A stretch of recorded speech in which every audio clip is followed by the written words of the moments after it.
Ders 1. Sağlık hizmetlerinde yenilikler. Hey Anna, sağlık sistemine yenilikler getirecek yeni girişimleri duydun mu?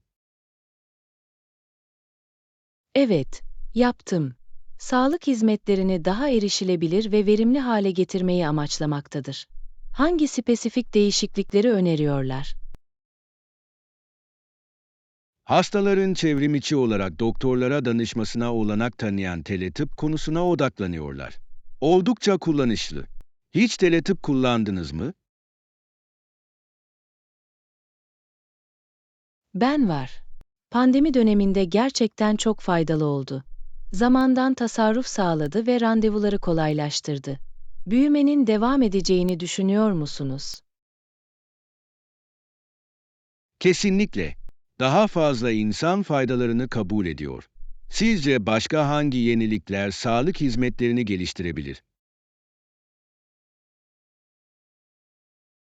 Yapay zekanın dahil edilmesinin teşhis ve tedavi planlarını geliştirebileceğini düşünüyorum. Teknolojinin nasıl yardımcı olabileceği büyüleyici. Kabul ediyorum. Yapay zeka, verileri hızlı bir şekilde analiz edebilir ve kalıpları belirleyebilir. Sağlık hizmetlerinde başarılı yapay zeka uygulamalarını okudunuz mu? Evet, yapay zekanın hastalıkları semptomlar ortaya çıkmadan önce tahmin etmek için kullanıldığını okudum. Etkileyici. Giyilebilir sağlık teknolojisi hakkında ne düşünüyorsunuz? Giyilebilir cihazlar sağlığı izlemek için mükemmeldir. Fitness ve hayati belirtileri gerçek zamanlı olarak takip edebilirler. Herhangi bir fitness takipçisi kullanıyor musunuz? Evet, fitness hedeflerime ulaşmak için motive kalmama yardımcı oluyor. Bu cihazların sağlık alışkanlıklarımızı değiştirebileceğini düşünüyor musunuz? Kesinlikle. İnsanları daha aktif olmaya ve sağlıkları konusunda bilinçli olmaya teşvik ederler. Takipçinizde en yararlı bulduğunuz özellikler nelerdir? Kalp atış hızı monitörünü seviyorum. Bana egzersiz yoğunluğum hakkında fikir veriyor. Senden ne haber? Uyku takibi özelliğini çok faydalı buluyorum. Bana ne kadar iyi dinlendiğimi gösteriyor ve uyku alışkanlıklarımı geliştirmeme yardımcı oluyor. İlginç. İyi uyku genel sağlık için çok önemlidir. Kullanmaya başladığınızdan bu yana herhangi bir değişiklik fark ettiniz mi? Evet, uyku düzenimin daha fazla farkına varmaya başladım ve dinlenmeye öncelik vermeye çalışıyorum. Son zamanlarda hangi sağlıklı alışkanlıkları edindiniz? Daha çok evde yemek yapmaya başladım. Daha sağlıklı ve yeni tarifler denememi sağlıyor. Yemek yapmaktan hoşlanıyor musunuz? Evet, farklı mutfakları keşfetmenin harika bir yolu. Hazırlamayı en sevdiğiniz yemek hangisi? Kızartma yapmayı seviyorum. Hızlı, sağlıklı ve çok yönlü. Sizin vazgeçilmez tarifiniz nedir? Ev yapımı pizza yapmaktan keyif alıyorum. Farklı malzemelerle kişiselleştirmek çok eğlenceli. Ders 2. Fikirlerin yeniden kullanılması.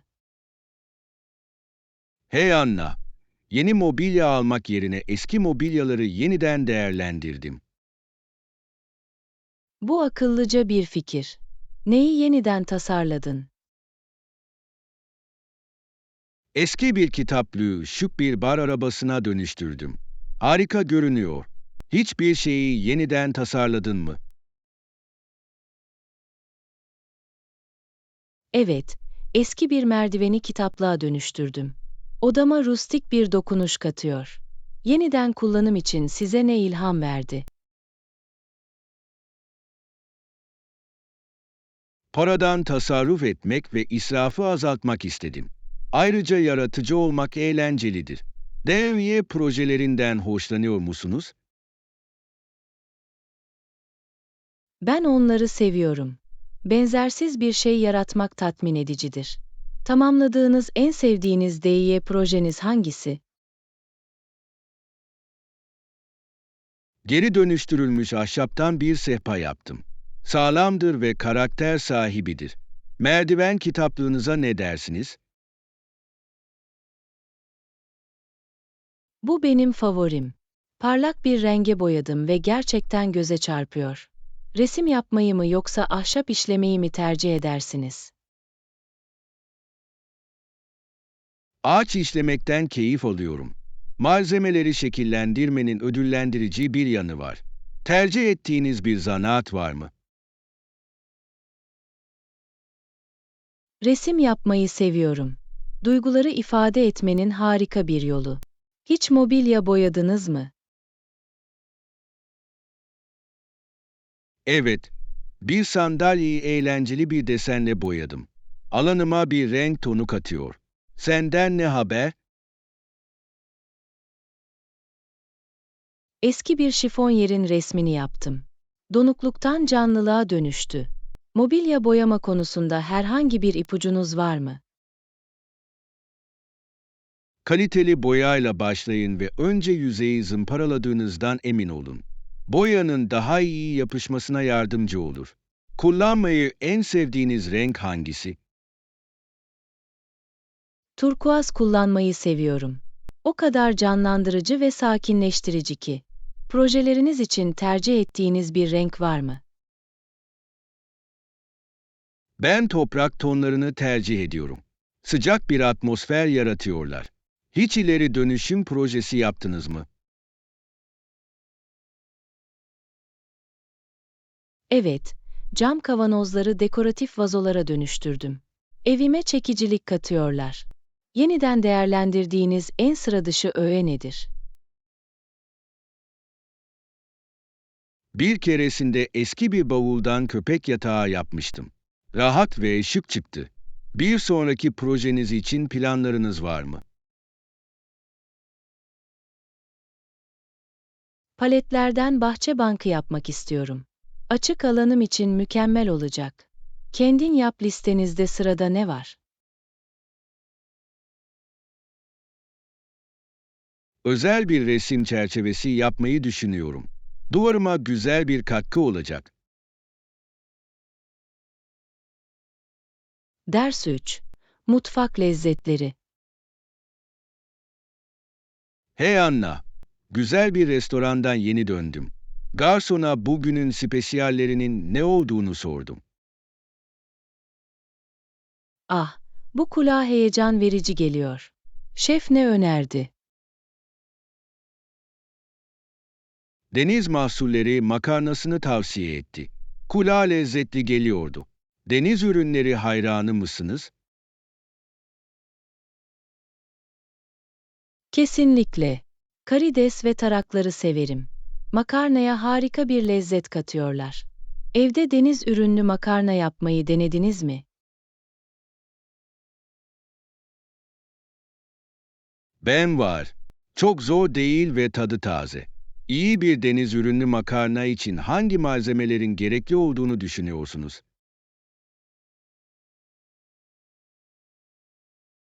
Maydanoz ve fesleğen gibi taze otlar yemeği gerçekten güzelleştirir. Ve iyi bir sarımsak sosu onu daha da güzelleştirir. Bunu neyle eşleştirmeyi seversiniz? Ben genelde yanında salata ve sarımsaklı ekmekle servis ediyorum. Yemeği mükemmel bir şekilde tamamlıyor. Favori bir garnitürünüz var mı? Deniz mahsulleri makarnası ile hafif bir sezar salatası severim. Krutonların çıtırtısı hoş bir kontrast. Hiç farklı bir makarna çeşidi denediniz mi? Evet, yakın zamanda krema soslu fettuccine denedim. Zengin ve tatmin ediciydi. En sevdiğiniz makarna şekli hangisi? Farfalleyi seviyorum.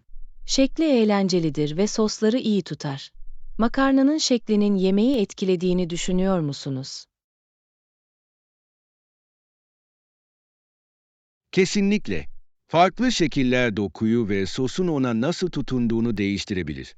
Makarna için en sevdiğiniz sos nedir? Genellikle basit bir marinara yaparım ama pesto ile denemeler yapmayı da seviyorum. Taze bir tat katıyor. Kendi sosunuzu yapmayı denediniz mi? Evet, bir keresinde ev yapımı domates sosu yapmıştım. Mağazadan satın alınandan çok daha lezzetliydi. Pişirmeyi en sevdiğiniz mutfak hangisi? İtalyan mutfağını seviyorum. Tatlar canlı ve rahatlatıcıdır.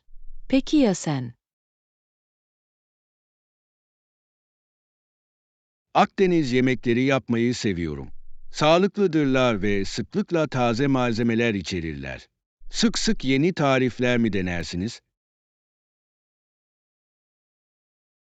Evet, yeni tatlar keşfetmeyi seviyorum. Restoran yemeklerini evde yeniden yaratmak eğlenceli bir iştir. Hiç yemek pişirme dersi aldınız mı? Henüz değil ama çok isterim. Bir şeften öğrenmek harika olurdu. Bir sınıfa katılmak ister misiniz? Kesinlikle. Becerilerimizi geliştirmenin ve eğlenmenin harika bir yolu olurdu. Ne tür bir ders almak istersiniz?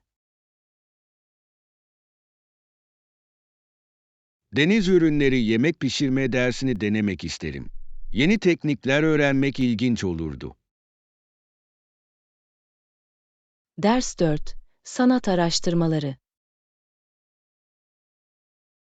Hey Anna, şehir merkezindeki yeni sanat galerisine gittin mi? Hayır, yapmadım. Bu konuda harika şeyler duydum. Bu konuda bana ne söyleyebilirsin? Eğer heykellerle ilgileniyorsanız şehir merkezinde harika heykellerin olduğu bir galeri var. Çok çeşitli stilleri var. Bu çok ilginç geliyor. Heykelleri seviyorum. Öne çıkan ünlü sanatçılar var mı? Evet, yerel sanatçıların yanı sıra birkaç tanınmış heykeltıraşın eserleri de var. Güzel bir karışım. En çok hangi tür heykellerden hoşlanırsınız? Soyut heykelleri gerçekten seviyorum. Sık sık farklı düşünmemi ve hissetmemi sağlıyorlar. Peki ya sen? Gerçekçi heykelleri tercih ediyorum. Gerçeğe yakın ayrıntıları yakalamanın büyüleyici bir yanı var. Hiç kendinize heykel yapmayı denediniz mi? Bir keresinde çömlekçilik dersi almıştım ve çok eğlenceliydi. Zorlayıcı ama ödüllendiriciydi. Hiçbir şey hazırladın mı? Lisede kil modellemede şansımı denedim. Dağınık ama keyifliydi. Başka bir sanat dersi almak ister misin?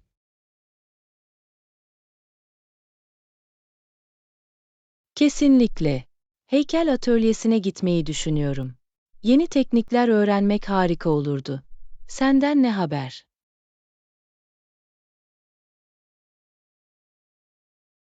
Resim dersi almayı çok isterim. Farklı bir ifade biçimi. Sanatınız için hangi ortamı tercih edersiniz?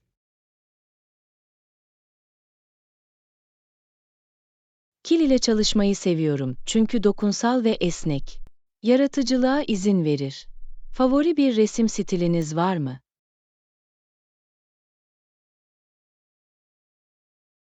Empresyonizme ilgi duyuyorum. Renkler ve fırça darbeleri çok duygusal bir etki yaratıyor. Modern sanat hakkında ne düşünüyorsunuz? Modern sanat gerçekten düşündürücü olabilir. Bazı parçalar bana sanatın gerçekte ne olduğunu sorgulatıyor. Sizi şaşırtan herhangi bir modern sanat gördünüz mü? Evet, bir keresinde geri dönüştürülmüş malzemelerden yapılmış dev bir enstalasyon görmüştüm. Hem güzel hem de anlamlıydı. En sevdiğiniz sanat eseri hangisi? Rodin'in Düşünen Adam ını çok seviyorum. Derin düşünceyi güzelce yakalıyor. Favori bir sanatçınız var mı? Van Gogh'a eşsiz tarzı ve duygusal derinliği nedeniyle hayranım. Renk kullanımı baş döndürücü. Sizce sanatı önemli kılan şey nedir? Sanat kültürü ve duyguları yansıtır. Farklı geçmişlere sahip insanları birbirine bağlar. Herkesin sanat yaratmayı denemesi gerektiğini mi düşünüyorsunuz? Evet, kendini ifade etmenin harika bir yoludur ve tedavi edici olabilir. Daha fazla insanın bunu denemesini engelleyen ne? Ders 5. Rahatlatıcı yağmur. Hey Anna, bu sabah yağmuru dinliyordum. Oldukça rahatlatıcı olabilir. Öyle değil mi? Kesinlikle. Yağmur sesi dinlenmek için mükemmeldir. Kendimi rahat ve sakin hissetmemi sağlıyor. Yağmurlu günlerin tadını çıkarır mısınız? Evet, içeride kalmak ve iyi bir kitap okumak için harikalar. Yağmurlu bir günde en sevdiğiniz aktivite nedir? Film izlemeyi seviyorum. Bir battaniye ve sıcak bir içecekle kıvrılmanın özel bir yanı var. En sevdiğiniz film türü nedir? Gerilim filmlerinden hoşlanıyorum. Beni koltuğumun kenarında tutuyorlar. Peki ya sen? Komedileri tercih ederim. Her zaman ruh halimi aydınlatırlar. Son zamanlarda iyi bir gerilim filmi gördünüz mü? Evet, geçen hafta beklenmedik bir gelişme gösteren bir film izledim. Heyecan vericiydi. Yalnız mı yoksa arkadaşlarınızla mı film izlemeyi seversiniz? Her ikisinden de keyif alıyorum. Arkadaşlarla izlemek daha eğlenceli hale getiriyor. Ama bazen tek başıma izlemenin huzurunu da seviyorum. Peki ya sen? Ben de arkadaşlarımla izlemeyi seviyorum. Daha sonra film hakkında tartışmak eğlenceli. Yağmurlu günlerde hiç diziyi art arda izler misiniz? Kesinlikle. Geçenlerde bir dedektifle ilgili yeni bir diziyi art arda izledim. Çok ilgi çekiciydi. Son zamanlarda bir şey yedin mi? Gerçekten büyüleyici bir bilim kurgu dizisine başladım. Konu o kadar yaratıcı ki. Sizce bir diziyi izlenmeye değer kılan şey nedir? İyi karakter gelişimi ve ilgi çekici bir hikaye çok önemlidir. Beklenmedik gelişmelerin olmasını da seviyorum. Senden ne haber? Kabul ediyorum. Beni tahmin etmeye zorlayan dizileri seviyorum.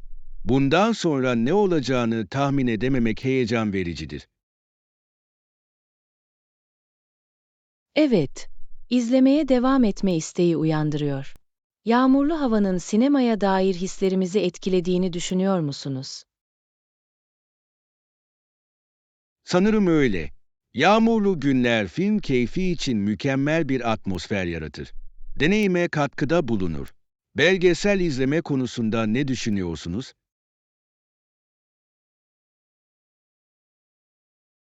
Onlardan keyif alıyorum. Bilgilendirici ve çoğu zaman ilham vericidirler.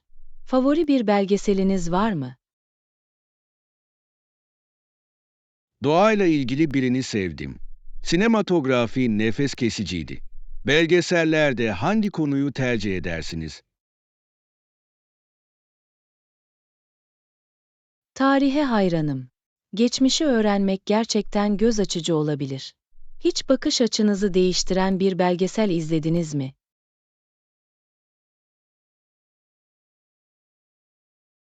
Evet, iklim değişikliğiyle ilgili bir tanesi beni gerçekten gezegen üzerindeki etkimiz hakkında düşünmeye sevk etti. Göz açıcıydı. Yardım etmek için ne yapabileceğimizi düşünüyorsunuz? Ders 6. Dünyanın harikaları. Hey Anna, Az önce doğa harikalarıyla ilgili bir belgesel izledim ve nefes kesiciydi. Kulağa harika geliyor. Bundan ne öğrendin? Kesinlikle. Dünyanın gerçekte ne kadar güzel ve engin olduğunun bir hatırlatıcısıdır. Büyük Kanyon ve Büyük Bariyer Resifi gibi yerleri öne çıkardılar. Vay, her zaman Büyük Kanyonu görmek istemiştim. Görüşler inanılmaz olmalı. Orada bulundun mu? Henüz değil ama yapılacaklar listemde.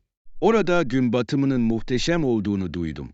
Listenizdeki varış noktası nedir? İzlanda'daki kuzey ışıklarını ziyaret etmeyi çok isterim.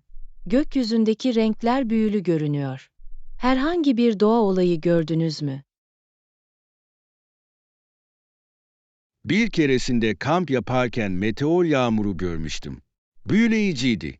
Doğada kamp yapmaktan hoşlanıyor musunuz? Evet ediyorum. Açık havada olmak canlandırıcıdır. Kamp ateşinin yanında oturup yıldızları izlemeyi seviyorum. En sevdiğiniz kamp anınız nedir? Gizli bir şelaleye doğru yürüdüğümü hatırlıyorum. Gerçek bir macera gibi hissettim. Seyahat ederken herhangi bir gizli mücevher keşfettiniz mi? Evet. Yüzmek için mükemmel olan tenha bir plaj buldum. Bir cennet gibiydi. Gezilerinizi genellikle nasıl planlıyorsunuz?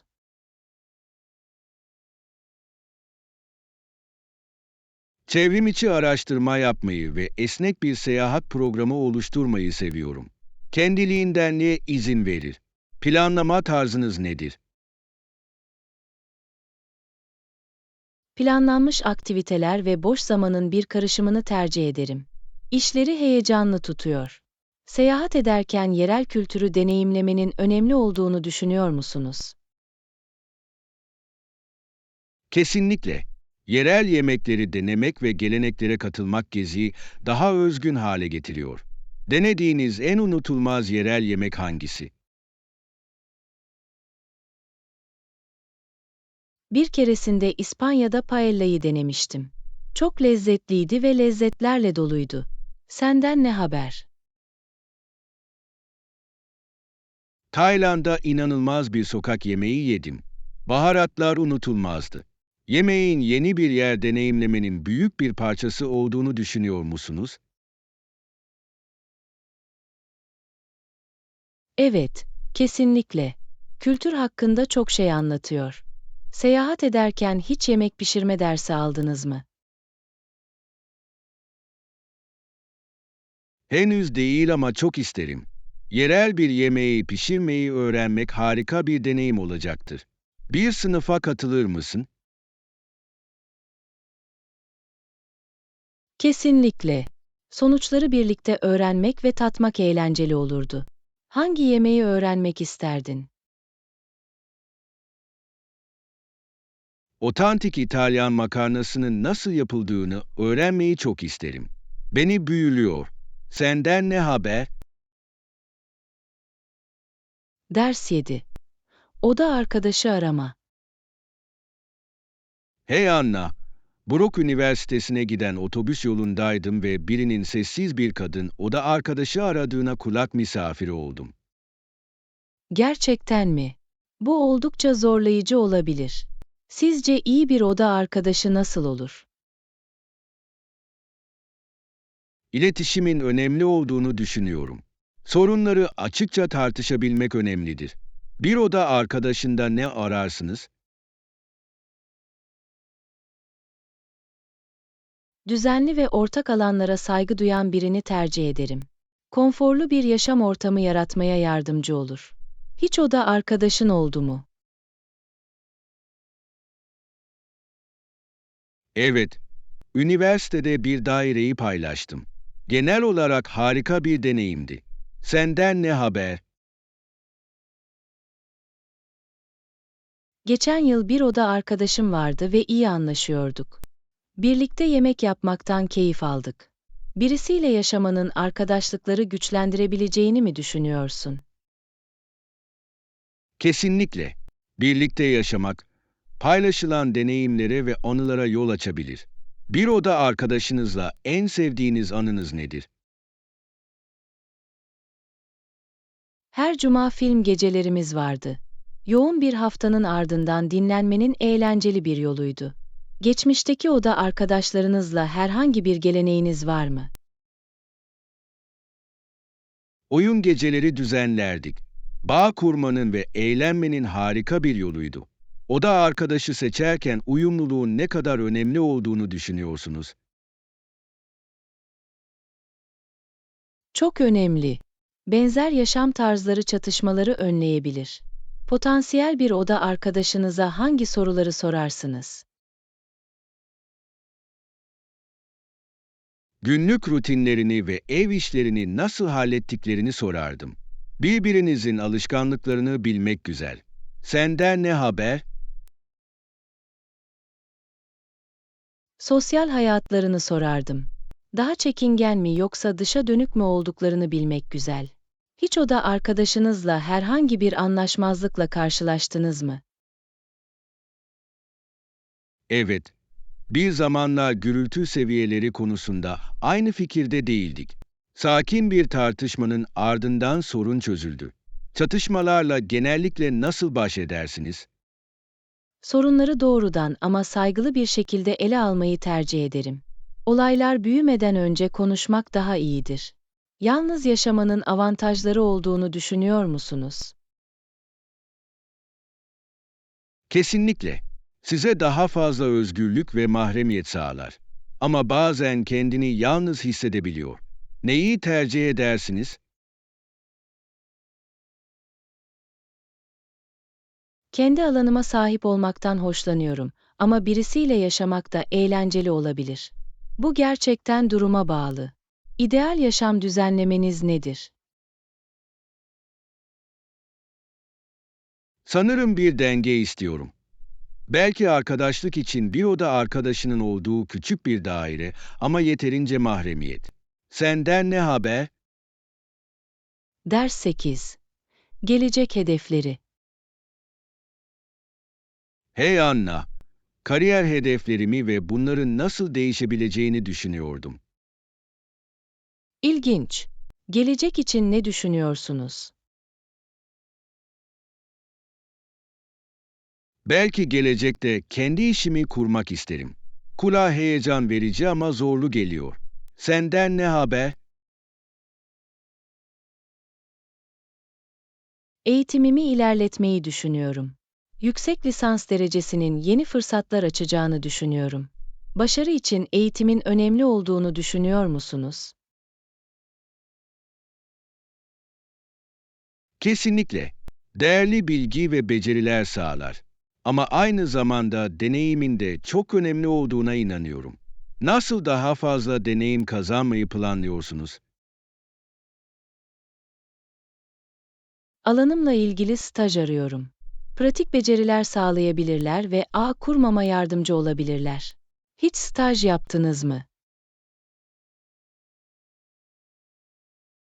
Evet, geçen yaz bir teknoloji şirketinde staj yaptım. Göz açıcı bir deneyimdi. Stajlarınızdan ne öğrenmeyi umuyorsunuz? Uygulamalı deneyim kazanmayı ve çalışmalarımı gerçek durumlarda nasıl uygulayacağımı öğrenmeyi umuyorum. Alanınızda hangi becerilerin gerekli olduğunu düşünüyorsunuz?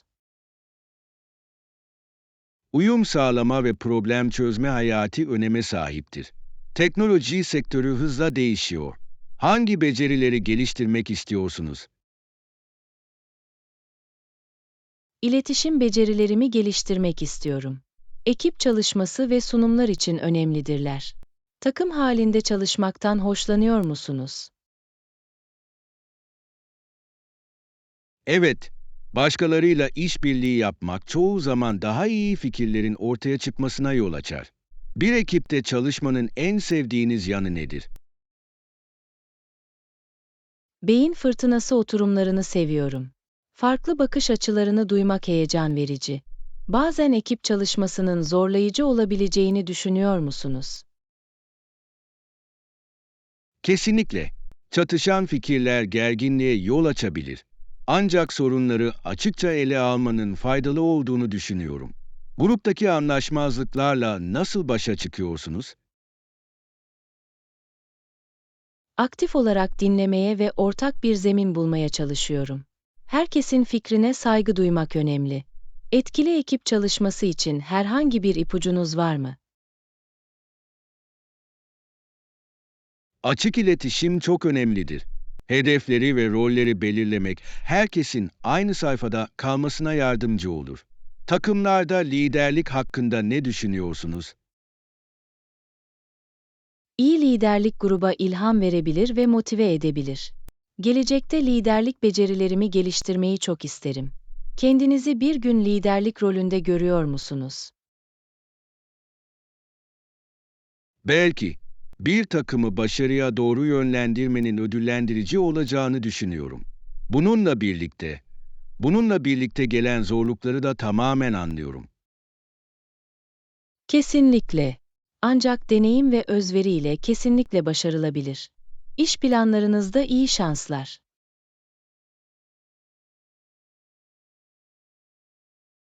Teşekkürler Anna ve eğitim hedeflerinizde iyi şanslar. Ders 9. Moda bulgular. Hey Anna, yakın zamanda alışverişe gittim ve üzerime tam oturmayan bazı kıyafetler buldum. Bu çok sinir bozucu. Onların nesi vardı? Sanki kıyafetler tamamen farklı vücut şekline sahip biri için yapılmış gibi. Bunu hiç deneyimledin mi? Kesinlikle. Bazen stiller bedenime uymuyor. Bu cesaret kırıcı olabilir. Alışveriş yaparken genellikle neye dikkat edersiniz? Önce rahatlık ve uyum ararım. Rahat olmazsa giymem. Senden ne haber?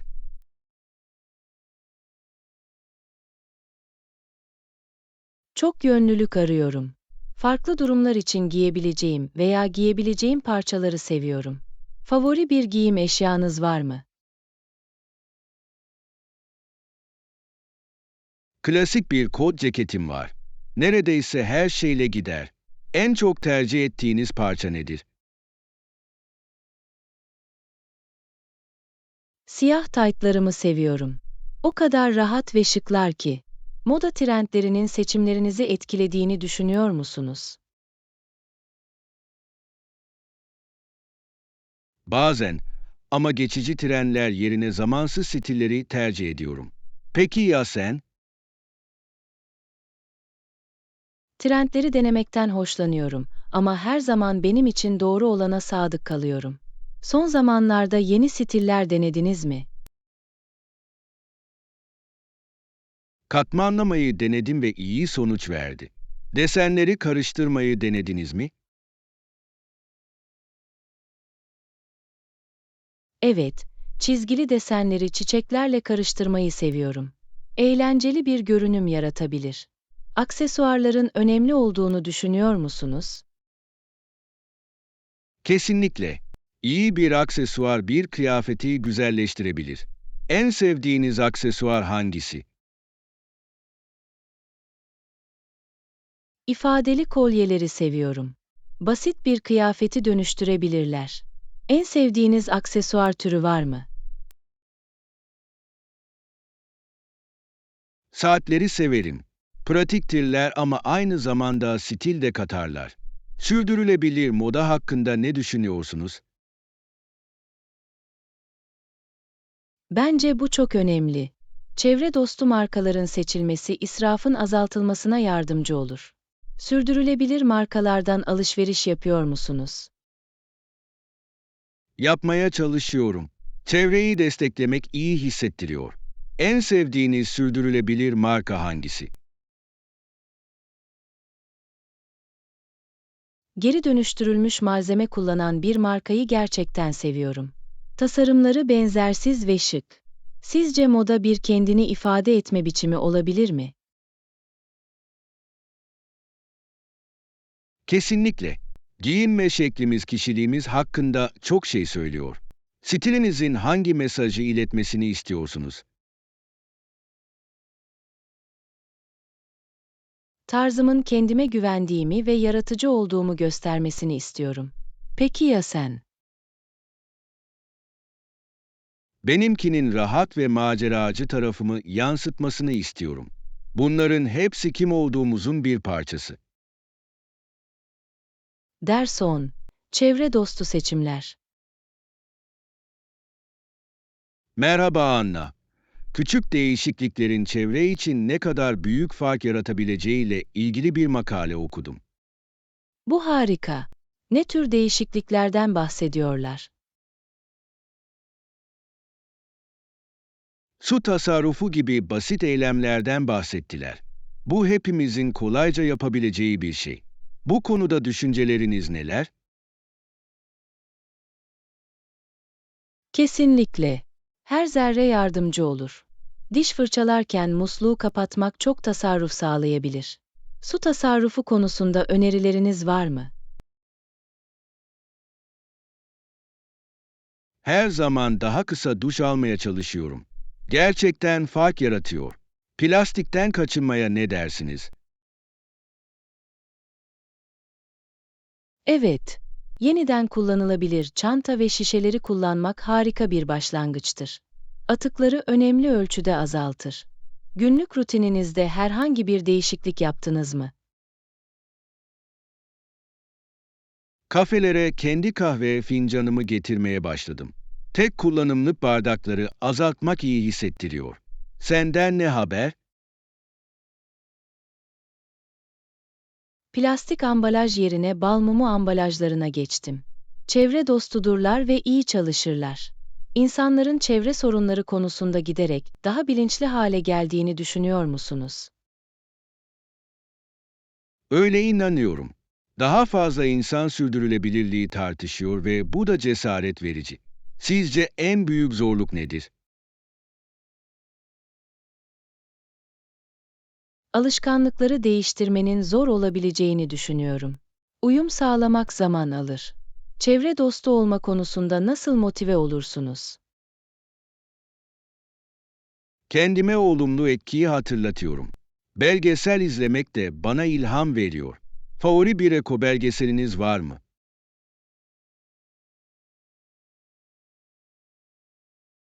Evet, okyanusların korunmasıyla ilgili bir tanesini sevdim. Gerçekten karşılaştığımız sorunlara karşı gözlerimi açtı. Çevresel faaliyetlere katılmanın en sevdiğiniz yolu nedir? Yerel temizlik etkinliklerine katılmaktan hoşlanırım.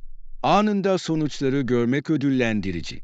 Hiçbir topluluk projesine katıldınız mı?